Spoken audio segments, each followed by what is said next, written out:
Bienvenue tous et voici la série de vidéos tutoriels sur la technologie de construction Loloc Bonde qui vous est présentée et préparée par Scat Consult Rwanda et le programme ProEco. Première partie, principe de conception de la technologie Loloc Bonde. Dans cette vidéo, nous allons détailler la technologie Loloc Bonde en ses éléments constitutifs et analyser ses principes constructifs. Mais nous commencerons par la brique Loloc Bond.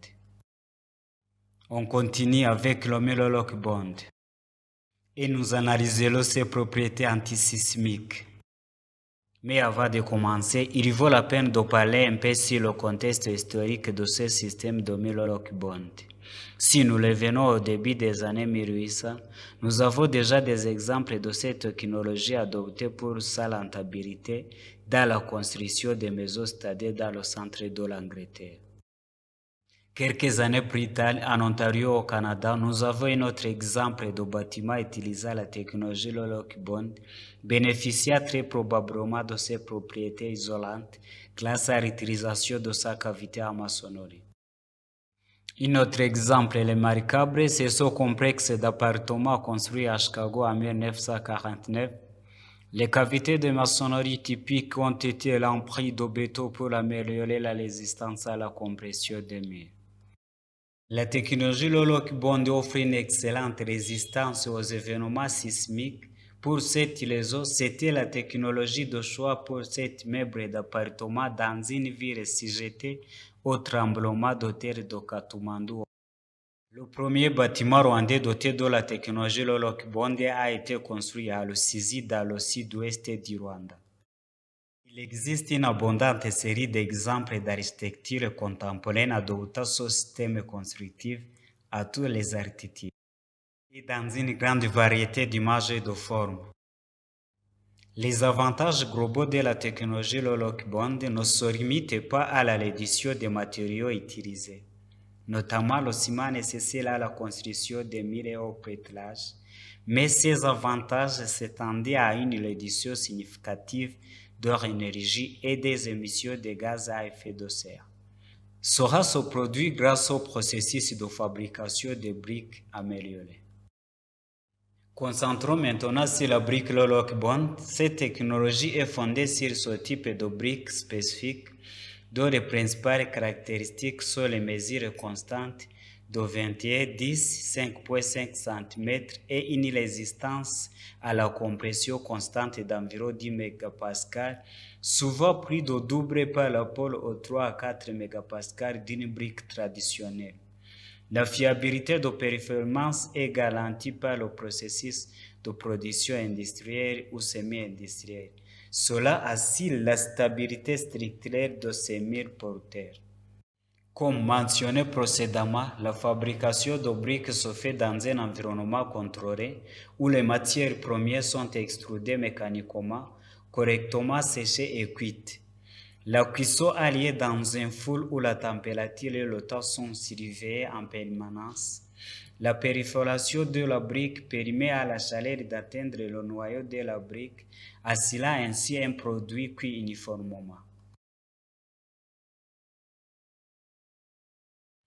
Pendant le processus de contrôle de qualité que le récit de livraison sur le site, les briques sont soumises à un processus de sélection où les mesures sont contrôlées par rapport aux tolérances données et les briques sous-cuites, circuites ou endommagées sont jetées ou mises de côté pour d'autres utilisations.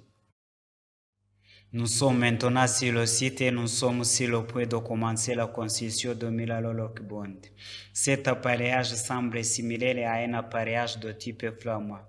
En principe, les briques sont posées sur les côtés les plus courts plutôt que posées à plat comme dans les appareillages normaux. Cette manière spécifique de poser les briques permet de construire un mur de 21 cm de largeur en laissant les cavités. Voyez bien dans cette animation, l'agencement modulaire de des richats et d'un boutis est répété régulièrement le long de chaque rangée de briques. L'assise suivante sera alors le décarré d'un demi-module afin d'atteindre les rangées typiques en alternance. Cela nous laissait une cavité interne continue de 10 cm à 8,75 cm sur toute la hauteur du mur. Alternativement, le langer répétitif peut être le produit en utilisant des blocs de briques cuites plus grands appelés plan-fil. Ces blocs sont à l'équivalent de 3 fois d'une brique. Le jouet de mortier étant remplacé par un jouet solide d'une brique. Ils peuvent augmenter considérablement la résistance à la compression de la maçonnerie et réduire le temps de construction.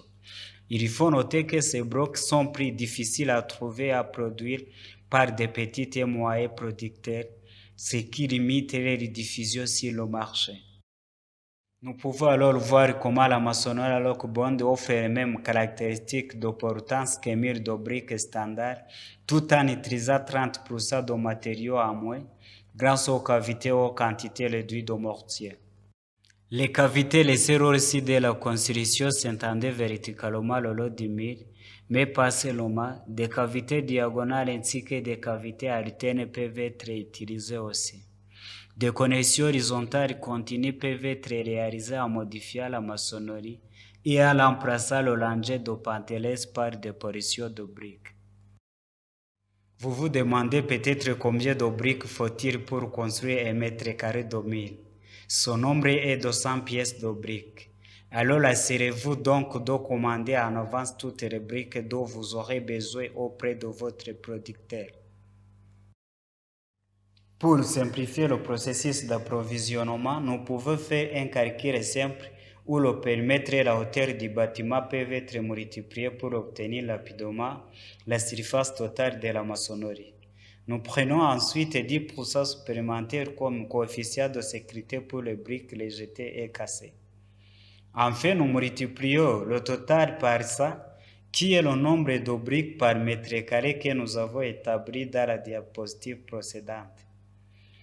Cela nous donne une estimation rapide mais utile de briques nécessaires pour achever la construction et nous nous assurons de passer une commande de quantité correcte. Un processus similaire peut être suivi pour un bâtiment plus grand. Dans cet exemple, un immeuble à 3 niveaux nécessite environ 100 000 pièces de briques. Nous avons mentionné précédemment les propriétés antisismiques de la technologie lock bond. Cela est vrai malgré l'absence apparente de renforcement séculaire que l'on pourrait s'attendre à avoir dans un tel bâtiment. Le ladicelle en béton armé est dissimulé dans les murs en exploitant les cavités de cette maçonnerie.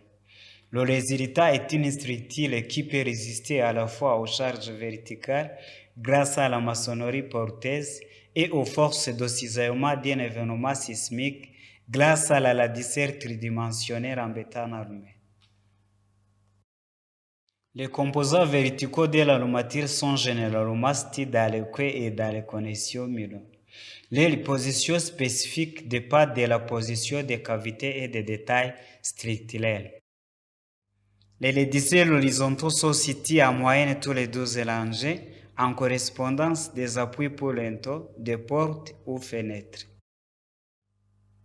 Les connexions horizontales et verticales sont rencontrées. Le résultat est une ossature en béton armé tridimensionnelle intégrée et parfaitement liée à la maçonnerie en briques. Le système de renforts verticaux sont connectés à la longrine et montés le long du mur. Les éléments créés de connexion en T permettent de libérer la façade alors que la position spécifique des couronnes et des poutres augmente le moment d'inertie. Dans cette configuration et en utilisant les briques décrites dans cette vidéo, le nombre d'étages maximum suggéré est de 3 niveaux. Les principaux facteurs limitants sont la résistance à la compression de la brique et l'empreinte du bâtiment. L'utilisation d'une brique ayant une résistance à la compression plus élevée peut entraîner une surélévation d'étages. Nous vous rappelons cependant que cela doit toujours être vérifié par un ingénieur en structure. Ce sujet et bien d'autres seront couverts en détail dans les prochains épisodes de cette série de vidéos tutoriels. Merci beaucoup pour votre aimable attention.